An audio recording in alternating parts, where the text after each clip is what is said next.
Right, guys, welcome back to the show. And this part of the show is called Ordinary People. And as always, I have somebody who is doing extraordinary things in the community. This is a good one today. You need to tune in. I seriously mean that.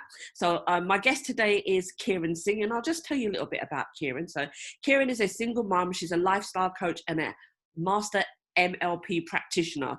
For those who don't know what it is, go and Google it. She's a podcaster host, she's an author, she's a lifestyle influencer, and she is an interior designer. Now, we all need a little bit of interior designing, don't we? We think we're good at it, but she is the expert. So Kiran was born and raised in Norway, but she now lives in the UK, and it's been her home since 2008. She has always been passionate about helping women create and design the beautiful life they truly deserve. Her strength, tenacity, and sheer determination to build a better life for herself and her daughter has led to where she is now. She turned her mess into a message. And of course, we want to know what that mess is, don't we?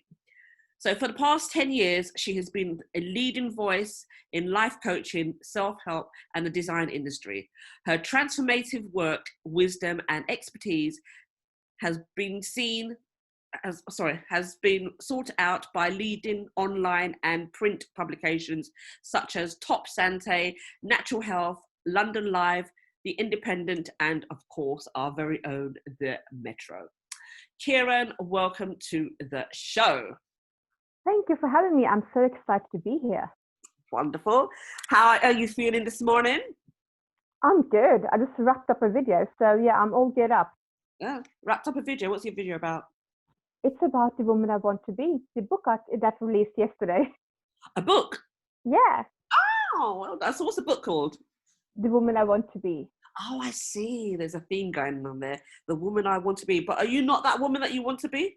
I am it now, but now I'm working up leveling myself to the next level. Okay, awesome.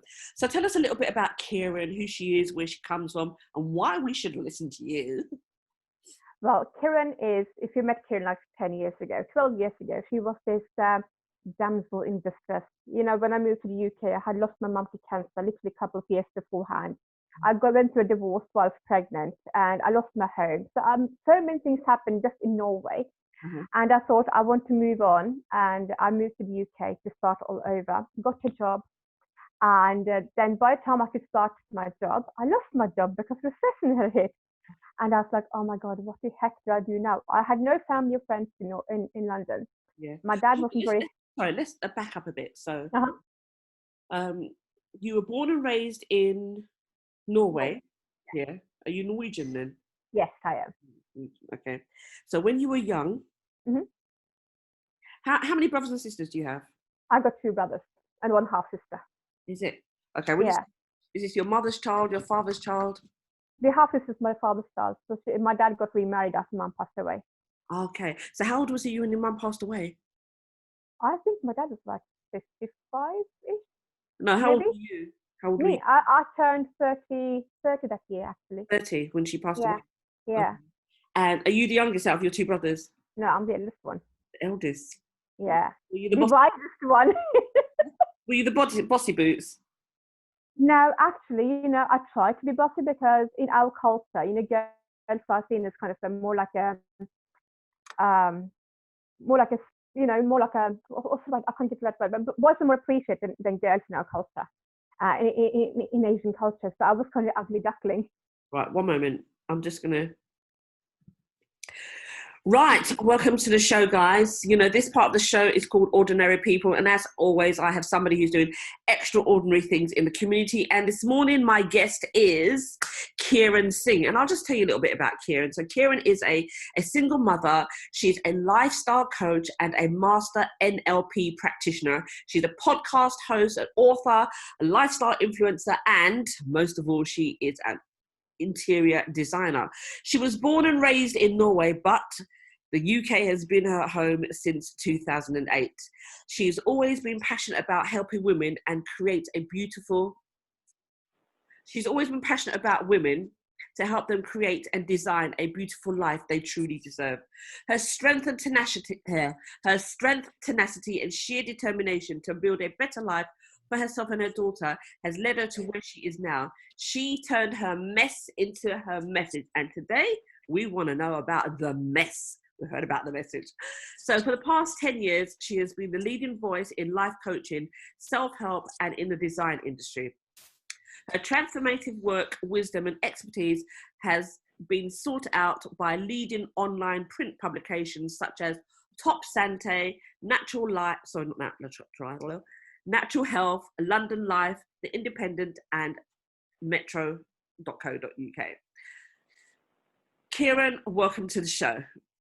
Thank you for having me. I'm so excited to be here. Thank you for agreeing to be here with us. I'm really intrigued about your story. So I want you to tell us I'll tell our listeners a little bit about Kiran, where she comes from, who she is. I know you come from Norway, but just tell us a little bit about your background. Okay, so I come from Norway. I'm the eldest one of 4 siblings now. I have 2 brothers who are younger than me, and then I got a half sister. So I, as mentioned, moved to the UK back in 2008 after losing my mum to cancer and going through my divorce while I was pregnant. My daughter was actually turned 4 when we moved to the UK, and it was like, I thought, everyone is moving on. So my dad remarried, hence my half sister, and my brothers moved on, and I lost my home because of my brother's drug use. So I thought, what, I had it. I need to start all over. So I packed my bags, whatever I could pack, and I moved to the UK. Found a beautiful 1-bed a little house, and got a job as a designer in a design practice in London. But by the time I could start working, I lost my job. The recession had hit. Here I am in a new country with no family or friends. My dad wasn't really happy about me moving to the UK in the first place. So he said, you made that decision, so you sort yourself out. Wow, that was very supportive. He was very angry with me because, everyone left. So he obviously when mum left and stuff, and he was newly married and things weren't actually, what he was used to, basically. So he was just having his frustration out. Yeah. And so here I'm in a new country with no friends, no family. I lost my job. I didn't know who to turn to. In that process, I got attacked when I went to pick up my daughter from school. And I Hold on, because what you're doing is you're telling us bits and pieces here. We want to know the whole shebang. So you came to the UK after your mum passed away. Your dad didn't like it. But tell me about your marriage, because you said you had your mum passed away when you were pregnant? Yes, I was pregnant. Okay. All right. So tell me a little bit about that relationship.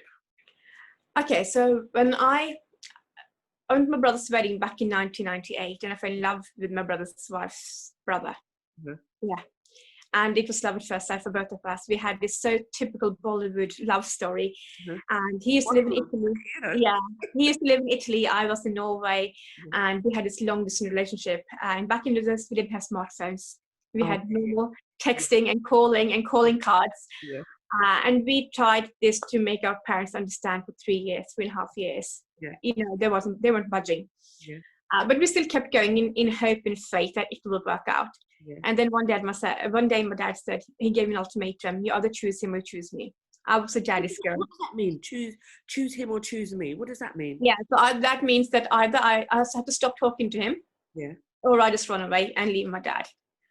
So I could choose either to stay where I am, as in live with my dad and do whatever he says, or I can run off with my love of my life. I was a daddy's. Sorry, go on. So you were a daddy's girl, because that's a bit deep. Choose him or choose. Is there something about him that your dad didn't like? No. It was just family. Yeah, it was just my dad's older sister and her husband, all the family. When we at my brother's wedding, they were like, no, it doesn't work, and blah blah blah. So he was influenced by the people. He didn't think for himself. But I'll tell you something funny later.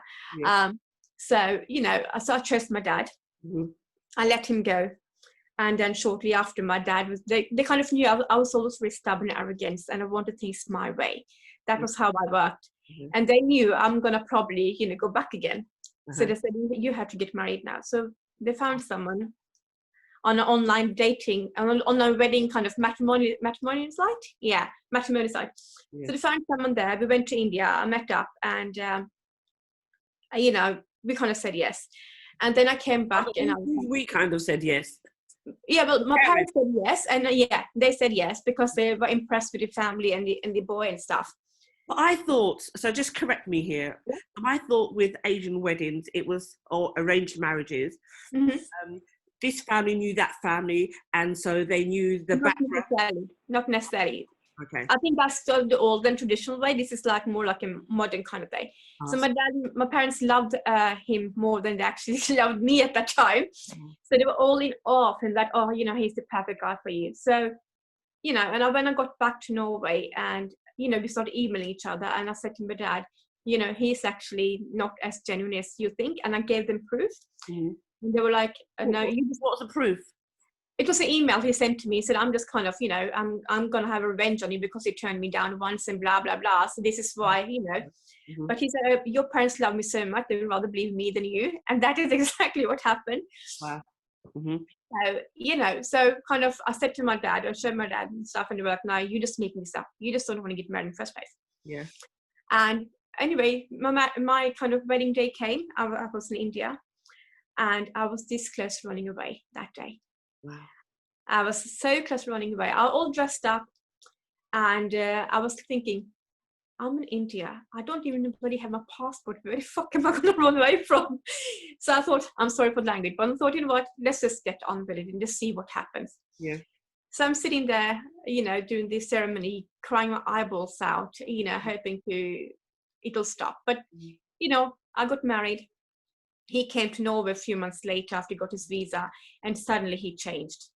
From a guy who never kind of, you know, has lived in luxury. He would like lie in the hot tub with champagne glasses and all that stuff, and, you know, dress up nicely. And I was like, do you even know where you come from? And you're trying to show off those things to me. And but I said to myself, because I knew mom and dad loved him so much, everyone was very impressed by him. I thought, you know, I'm going to actually sacrifice who I am to show them that he's not the person he is.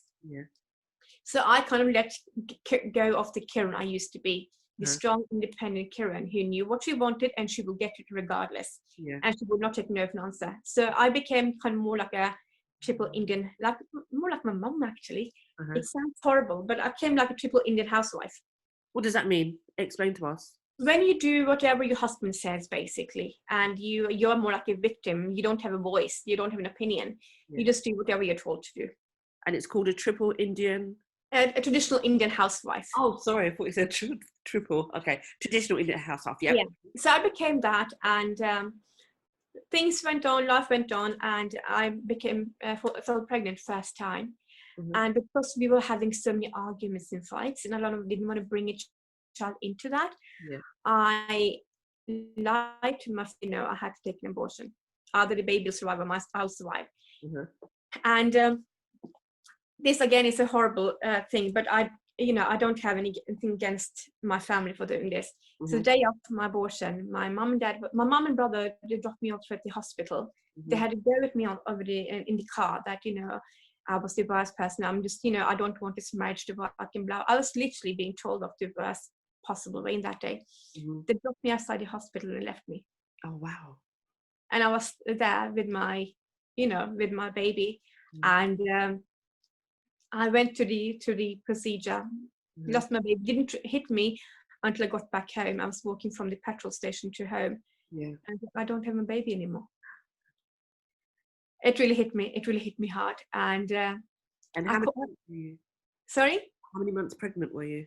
I think about 3 months. It was quite very. I think I found it about 2-3 weeks ago, maybe 4 weeks ago beforehand. And I'm standing there outside and I'm thinking, oh my God, you know, my baby's gone. I didn't know it was a boy or a girl. And so I called up the hospital and they said, you know, it was too early to tell or something. I don't remember. They said something. So I never knew what my baby was. And since then, you know, I thought, you know what, regardless of whatever happens next time, you know, I'm keeping my baby. And every month when that time of the month came, I was devastated because I really wanted a child. I think 6 months later, 4, 5, 6 months later, I was pregnant again. I was sitting at work and I just felt something. I don't know what I felt, but I had this internal feeling. And I went downstairs to the shop, bought a pregnancy test, and I was pregnant. And this was I think it's October month or something. I was so happy. I was the happiest person. I was like, this baby, I'm keeping this baby, regardless of whatever people say or do. If I end up divorced, whatever, this is my baby. Mm-hmm. So I told everyone, and obviously they were happy for me. And my auntie was like, why are you actually keeping a child when you're still going through so much stuff? Mm-hmm. You still don't have that, perfect relationship. I said, you know what, at the end of the day, it's me and my baby. I don't care about anyone else. And then I went to have a checkup and stuff, and we found out it's baby girl. And I wanted a baby girl. I was so happy. I was like, oh my God. And everyone was like, oh, you will have a boy. Mm-hmm. I said, no, it's a girl. Yeah. And even my in-laws, oh, we hope God gives you a boy.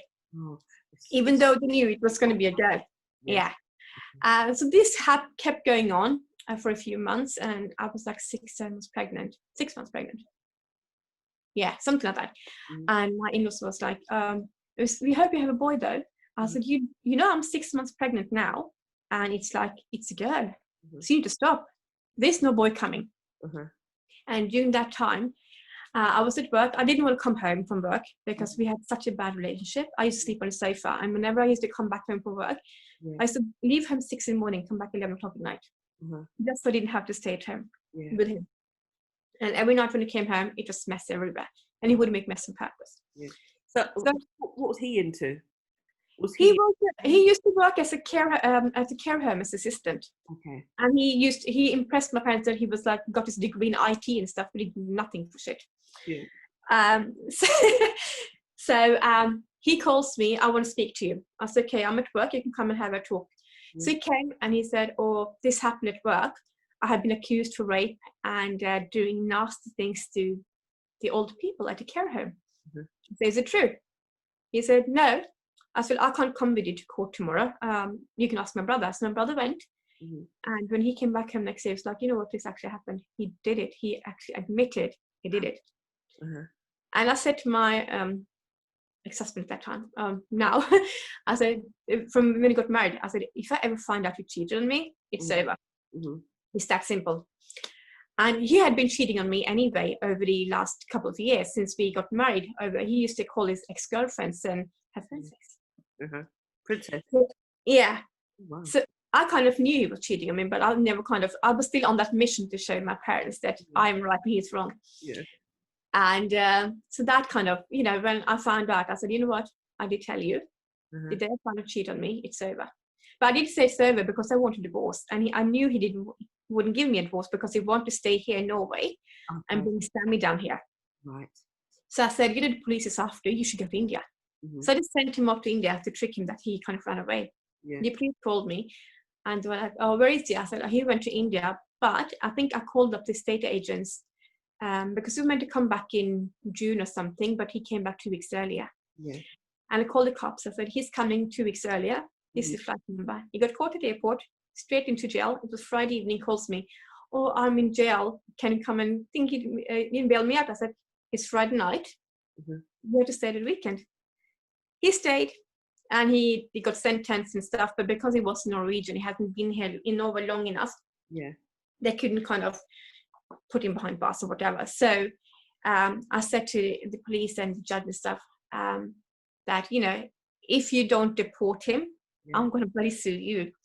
But they knew I was a Norwegian citizen when I brought up here, and he was a new guy and stuff, and he had a criminal background now. Mm-hmm. So they did deport him. They did send him back. Okay. I got my divorce finalized literally after my baby was born. Yeah. They did see her. Yeah. And my parents were against him seeing my daughter.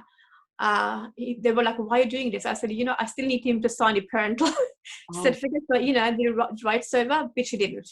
Yeah. So he saw my baby, and then he got deported. Mm-hmm. Mom had stayed 3 cancer at the time. So hold on. So what did your dad think about this? Because this is the guy that they thought was the dream, the correct. They knew better than you, and he was the person to shape your life. How, as this unfolded, how did your dad feel? because you were his princess, and he would only want a king for his princess or a prince. Yeah, he felt obviously felt crap. That both mom and dad, when they realized that I was right, and he wasn't the person he pretended to be. Yeah. They were hurt, they were pissed off, majorly pissed off, and my dad had to go with his parents and stuff like that. And his parents were I think his dad called me, or things like this happen, you should let it go. I said, if I cheated, would you keep me as a daughter-in-law? Then I went quiet. Because in that culture there, you till death do you part when you're married, right? Yeah. What happened? And because I also want to come to and get the visa to come and stay abroad and not live the life in India. So that was kind of the main goal anyway. Yeah. So kind of he got sent back to India. Yeah. He never signed the parental rights over. Mm-hmm. So he was still on the birth certificate. So every time I needed a passport, I had to ask him. And the first couple of years, he was not so very nice. He was like, no, I'm not giving it. So I used to get like emergency passport just for one travel in the first few years. During that time, after my divorce and stuff, my mom's cancer got worse. Mm-hmm. And her health was deteriorating. And she called me the day she passed away. She called me and she kept calling all day. Mm-hmm. What are you doing? I can still hear her voice in my head. Mm-hmm. And the word she used, what are you doing? I said, I'm just making dinner. Oh, tell your dad to come and pick me up. My dad used to be a newspaper delivery guy. So he used to deliver newspapers. Yeah. And he used to pick up my mom every evening from the hospital. Mm-hmm. And I called my dad. I said, go and pick up mom. I'll do it after dinner. I said, no, she's been calling all day. Please go. It's like my mom knew this was the last day. Right. And my mom was very, very attached to my daughter. It was like, Kushi, my daughter, she loved her grandma more than she loved me. Yeah. Because I was working and she was staying home with her grandma. Mom comes home from the hospital. She's walking up the stairs and I suddenly hear my dad shouting and screaming, and I run out and mom has a heart attack or something. She kind of collapses on the stairs outside. So I managed to pick her up, bring her up on the terrace, and she's like, I'm fine. She has another attack, and she falls down. We quickly managed to pick her up and put on hospital beds because mom was meant to come home that time with a home nurse. Yeah. And so we pick her up, put her in bed. My dad is, he doesn't know what to do. So he's outside on the balcony screaming, help, help, help. Wow. I'm inside with mom and Kush is next to me. I'm calling an ambulance in the hospital. Can you please send someone? Mom isn't well. Yeah. And mom holds my hands. She takes 3 deep breaths and she passed away. Oh, wow. And, it's kind of, obviously I lost my mom. Yeah. And Kush was like, Nanny, wake up. And, she doesn't know that Nanny's gone. Yeah. And then slowly the ambulance come and try to kind of get her back to life. Doesn't work. And all family members come and it's kind of they decline my mom, kind of she's no more. Yeah. And my brother is in India at that time, the middle one. Mm-hmm. And my youngest brother, he was totally into drugs at that time, so he was somewhere outside with his friends. Yeah. And so mom passed away. We go through a funeral. We sell our family home. Luckily, I bought my own apartment when I was pregnant with Kushi, so I wanted to kind of build my own life with her. Yeah. And my apartment was literally, let's say, 2 minutes walk from my parents' house, so I could always be there when they needed me. Yeah. So my entire world collapses. My dad remarries like 6 months after. Wow. And passed away. Yeah, he didn't. The thing is, I think he was just pressurized by all the aunties and stuff and his sisters. What are you going to do with the rest of your life? You're too young to live alone. So he just kind of get under pressure. Okay. So he gets remarried. He moves out with his wife and stuff, and she becomes pregnant. Mm-hmm. And my brothers move in with me. My middle brother, he remarries as well. So he comes and lives with me. My youngest brother's with me in my little 2-bed apartment and stuff, and they're into heavy drug use. Both of them? Both of them. They do drug dealing in my house without me realizing, and then I have a police raid. Oh my gosh. Luckily, because she was sleeping in the room, so they didn't know there was a child in here. Yeah. Otherwise, they would take my daughter away that day. They go to jail. You're back in Norway? Yes, this is back in 2000, I think it's 2008, early 2008. Yeah. So all of these things happened, and then I get a letter one day that because we live like this it's like this massive building block, and there are 4 apartments, so everyone have a fair share. Right. And if all of 3 apartments kind of agreed that okay, we have to kick her out, they can't kick me out. Right. And that's what I did. I lost my home that day. And this is when I thought, you know what, I've had it, you know, enough is. When the police came to raid your house, they took both of your brothers. Yeah. So they found drugs in the house, everything. Yeah, upstairs in the loft area. And where were you? I was downstairs in the living room with my sister-in-law. So they didn't take you? No. Pushed in or nothing like that? No. Oh, wow. Okay. Not So, in the UK. So that happened. I lost my home and I packed my bags. I thought, you know what, I'm just going to move. You know, it's time for me to start all over. Yeah. So I moved to the UK with this big dream of finding Prince Charming, who's going to come and save me. Because I still had an old mentality about, you know, being saved. And, you know, I was brought up watching Bollywood movies. Yeah. You know, so I always had that mentality. Yeah. I moved to the UK. Like I said, I found this beautiful little one-bedroom house and stuff, and got a job as a designer. Mm-hmm. And then by the time we started working full-time in October, I lose my job. Recession hit. Mm-hmm. And I'm in a new country with no family, no friends. Money is running out. Yeah. Difficult to find a job because I'm foreign. I'm not, you know, I'm not British. And the jobs I applied for, you know, you're overqualified. So I didn't get any job. Yeah. So this went on for 2 years, I think. And I was in debt. I didn't have money to pay my rent and nothing like that. 1 week I would have like £5. Next week I would have £1. During this period of time, my wake-up call, this is my wake-up call. My daughter came home from school and she said, Mum, my shoes are ripped. And I bought us cheap plimsolls and had £5 that week, I think. And we went to Shoe Zone, bought new plimsolls, and then went to WH Smith to just have a look around. Yeah. And my daughter found this beautiful fashion book with hangers and materials and stuff. And she said, Mum, look at this. And she was only about 6 at that time. I said, it's beautiful, but I can't buy it right now. I'll buy it later. No, I just want you to have a look. I said, okay. I have a look. And she turns around and she says, dear God, please give my mom some money so she can buy me something. Oh, that was my wake-up call. And I thought, you know, just because I made a decision of getting divorced, being a single mom, moving to the country should not affect the life I give my daughter. Yeah. And that, when I turned my message into a message, I thought, you know what, I am going to change my life and mindset. Whatever I can do, I'll do it. Yeah. To build up a life and give her everything she ever wanted and could think of. And I did. Yeah. It was hard. It was really hard. So how did you walk away that moment there when she said, dear God, give my mum enough money to buy? I think I just got that courage. I just got that kick up my backside. I needed to kind of wake up. How much was the book? £17. Oh, it was quite a bit anyway. Yeah. Okay. And the first time I could celebrate Christmas with present and Christmas tree was in 2010. Yeah. Oh, wow. 2010-11. Yeah. But at the end of the day, you know, that happened. So that was my wake-up call. During that time, I was attacked. I went to pick her up from school. Yeah. Someone got off the bus and grabbed me from behind. And I started screaming and ran off. Yeah. I went to pick up my daughter. It was 6 o'clock in the evening, winter time. Yeah. And I didn't leave the house for a week. Yeah. I was so scared. I even sent Chrissy to school for a whole week. Yeah. And then the head teacher called me. I said, this is what happened. But they said, she still is coming to school. So kind of, I gathered up my courage. Yeah. Dropped her off to school, and they said speak to the after school club. They have some council stuff there. So I spoke to them, and they said, you know what, if you go for, because in Norwegian you can still apply for some benefits. You might not get everything, but you can get some. Yeah. They said help me into getting my life back on track. Yeah. I was entitled to housing benefit. I got working tax and all that stuff sorted, but by that time I owed my landlord about 4 or 5 grand of rent. Over here? Yeah.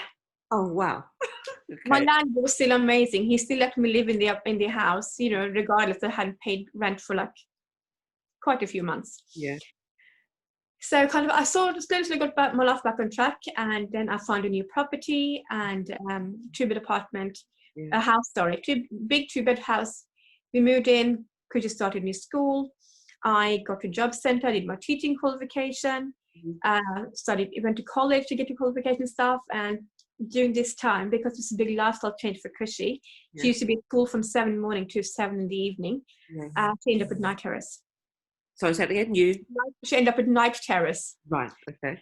And this is when she go to sleep, and 1 hour later she would scream like the house is on fire. And she wouldn't even recognize I'm there. And she'd start sleepwalking with her eyes wide open, all red. that really creeped me after the first 2-3 weeks. So did they ever say what starts the night terrors? What, you know? Yeah, when I called the GP and they said it's a big lifestyle change, that Oh, happened. And because it was lifestyle change from her being with me all the time, yeah. suddenly her being away from me, and I used to be at college and stuff, and the only time we had together was 2 hours in a day. Wow. So that kind of lasted for 5-6 years, if not more. The night terrors? Yes. Wow. And they got worse with time. But after a month or 2 months, I knew. I said, okay, 8 o'clock she went to bed, 9 o'clock I look at time, okay, she's going to start screaming now. So I got used to it. So I kind of had a time frame. Yeah.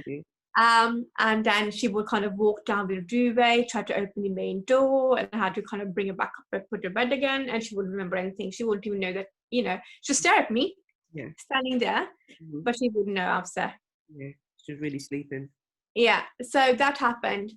We kind of moved on to a new property when she started high school. So we moved to Hertfordshire, found a beautiful 2-bed apartment at the countryside.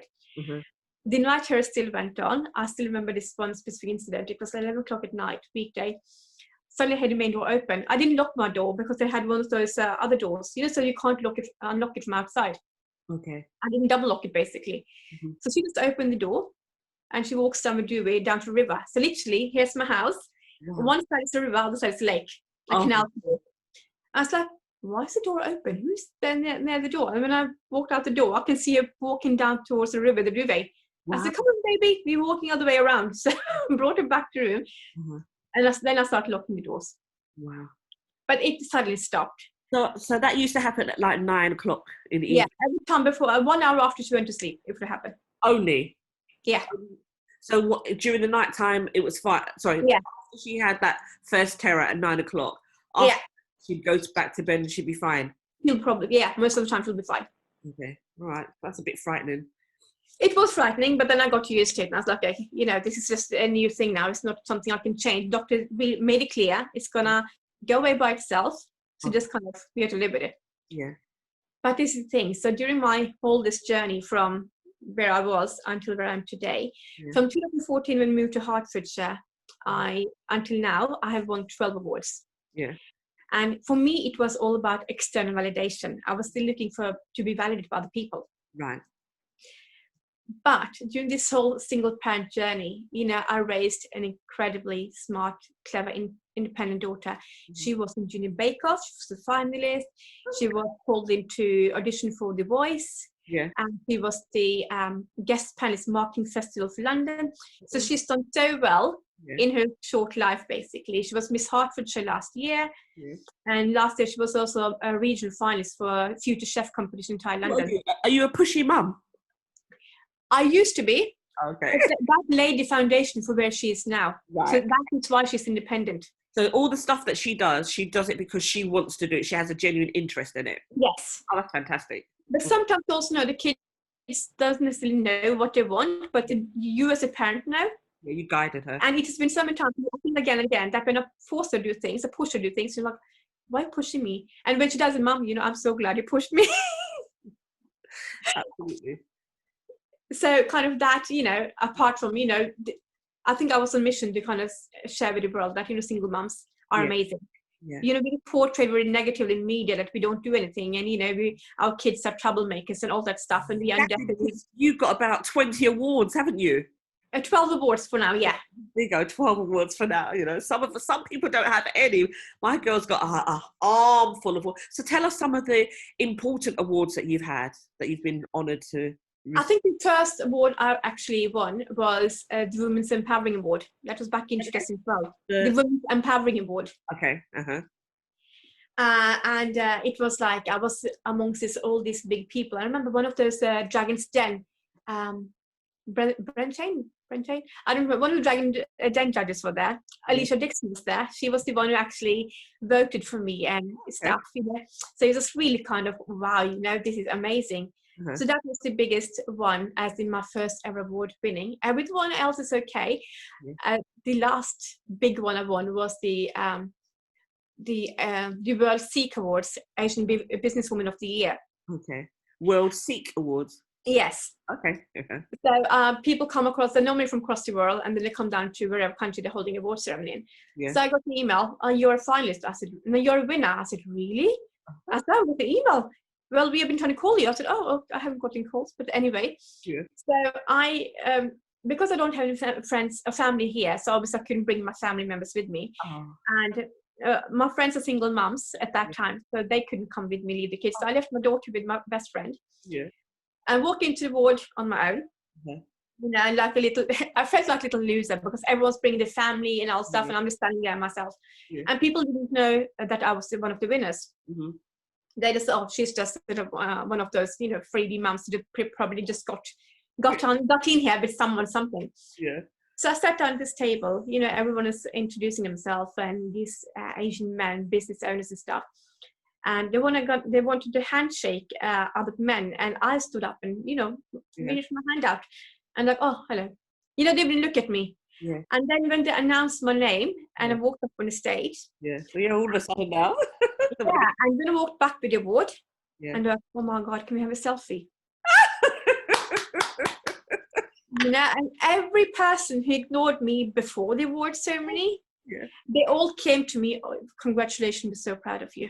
Yeah. I was like, you ignored me the entire night just because I'm holding a trophy. Yeah. You know, and I think that was a wake-up call. You know, external validation, yeah, it's all fine, but at the end of the day, you know, you can never please everyone. Yeah. And that's when I had to change my mindset around. So back in 2015, that's when I became a life coach. Yeah, right. And one of the things of becoming a life coach is to coach yourself and your own limiting beliefs. Yeah. And that is what I did. So I had to change my entire mindset and my beliefs I was brought up with from other people. So I sat down with myself and thought, okay, this is what I believe about myself. Yeah. How many of these beliefs are actually mine? Mm-hmm. Okay. And when I went through the entire list, I think maybe 1% was my belief and everything else was other people's opinions. Oh, yeah, absolutely. Especially me. Yeah. Mm. And so that's when I changed my life around. So for me, if you come to my house, you won't see any of the awards or anything. They're put away in a box because they don't mean anything to me. Right. They're all external. Yeah. And what I learned on this journey is actually, you should actually work on something you know people can't take away from you. Yeah. And that is yourself. Right. Your mindset, your skills, your personality, your characteristics, you know, everything that you can work on yourself, that's what you can take with you. Uh-huh. Right. You know, so yeah, this is kind of from hitting rock bottom. And for me, that was very rock bottom, and you come to nothing. So then when did you start your coaching practice? I started back in 2015 once I finished my qualification. Uh-huh. Okay. So before that, you were doing the design before? Yeah. So you do the two of them in consecutive with each other? Yes, I used to work as well, and I got two tuition jobs at local boroughs as the adult learning to teach interior design. Yeah. While I was designing a restaurant, and then I was running my business on the side as well, just to see kind of make ends meet. Mm-hmm. So yes, my interior design practice, I had to kind of stop doing it in person because I had to drag Chrissy with me across London with meetings, which is quite young and wasn't feasible. Yeah. So I changed everything to be online. So instead of actually meeting people in person, I would do online design service. I would run local design class at local art center. Yeah. So that way I could work around my daughter. So everything I did as a work-wise was around her. Right. Okay. So how old is Chrissy now? She turned 16 this year. Fantastic. And tell me about the relationship with your father now. We have the best relationship ever. Of course. And yes, did he ever apologize for introducing you to your ex-husband? Yeah, he does say, you know, you should run away. He actually said to me quite recently, having a conversation, he said, you should have run away that as a dad. You're a little bit too late now, isn't it? Yeah. But I said to my dad, you know what, at the end of the day, I'm happy that happened. Yeah. Because hadn't it been for that experience, I wouldn't have been who I am today. And I wouldn't have had my daughter. Yeah. And I would go through that hell again and again, just to have my daughter. Yeah. Fantastic. And what does she aspire to be? She wants to move to America, and she wants to travel the world and live the life she always wanted. And I encourage her to do so. You know, I think this is the thing. I used to think that she's going to stay with me as long as she can. Yeah. And then I think a couple of years ago, she said, Mom, you know what? Actually, I can't wait to get my own place. I was like, your own place? Aren't you going to live with me? And that was eye-opening for me. I was like, yeah, at the end of the day, I know she's going to have her own path to follow. Yeah. It means I need to start thinking of myself. So because she's been very independent and started working since she was 14, I don't, she doesn't need me in that way anymore. Yeah. So when I turned 43 years ago, I decided to put my focus on myself, on my needs, and bring back that Kiran I once had to put aside because I hadn't time for her. It was all about bringing up my daughter. And because I laid the foundation with my daughter now, I can fully focus on myself and my needs.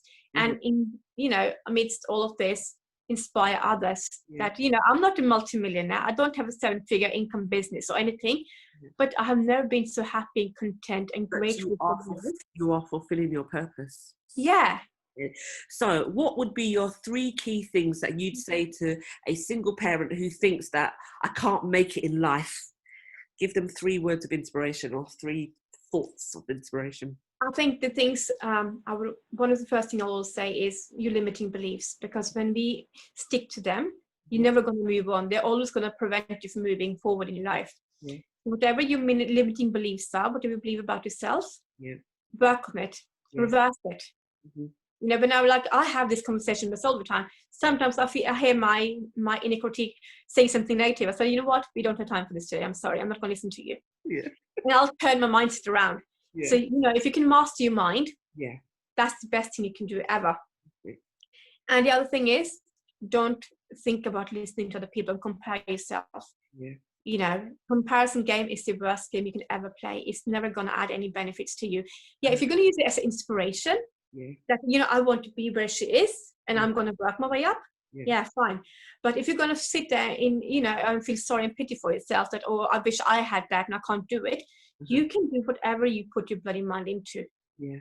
And I did. I come from a different country with no family, no support, no money whatsoever. Yeah. But like I said, I'm not one of those people might not see me as successful because I don't have a multi-million business. I don't have a big house. I'm still renting. Yeah. But at the end of the day, I'm happy and content within myself. Yeah. I find myself, and that's the most important thing you'll ever do. Yeah. And which is why I think the video I recorded today was all about, focus on the things people can take away from you. Right. This is where that message comes in. Yeah. Make yourself a priority and everything else will fall into place. Yeah. Awesome. So if there's anybody out there who'd like to get hold of you, Chrissy, Kiran, how do they do that? What's your website? Are you on social media? So you can find me on Instagram. I'm very active on Instagram. That's Kiran Singh UK. That's my username. And my website is kiransingh.net. And there you'll find my podcast, my YouTube channel, my blog, my books, my coaching. So whatever you want to, you'll find loads of inspiration. So through my blog, my YouTube, my Instagram, and my everything else, I believe coaching should be available for everyone. Yeah. And unfortunately, we are living in a world where everything is about money. Yeah. So through my blog and podcast and YouTube and social media, I coach people in that way. Oh, so at least they get some help, some advice. I didn't have that available. There were so many events I went to and I want to sign up, but I couldn't afford it. And they were like, maybe the time isn't right for you. I said, who the hell are you to tell me if the time is right for me? I make my time. Yeah. But I also realized that sometimes there is a track. Yeah. Sometimes we think we're ready, but our mindset isn't ready. Yes. Because unless you let go of limiting beliefs, you're never gonna, fully embody that course or that training or whatever you're doing to move on. That will elevate your life. Yeah. Well, that's it from us. I want to say thank you very much, Kiran, for sharing your story with us today. You are a brave woman. You do have strength and tenacity. You've got determination. And I hope that your story has been an inspiration to many of the people who are listening. But that's it from us today, guys. Keep it locked into Colourful Radio, and I'll catch you on the flip side.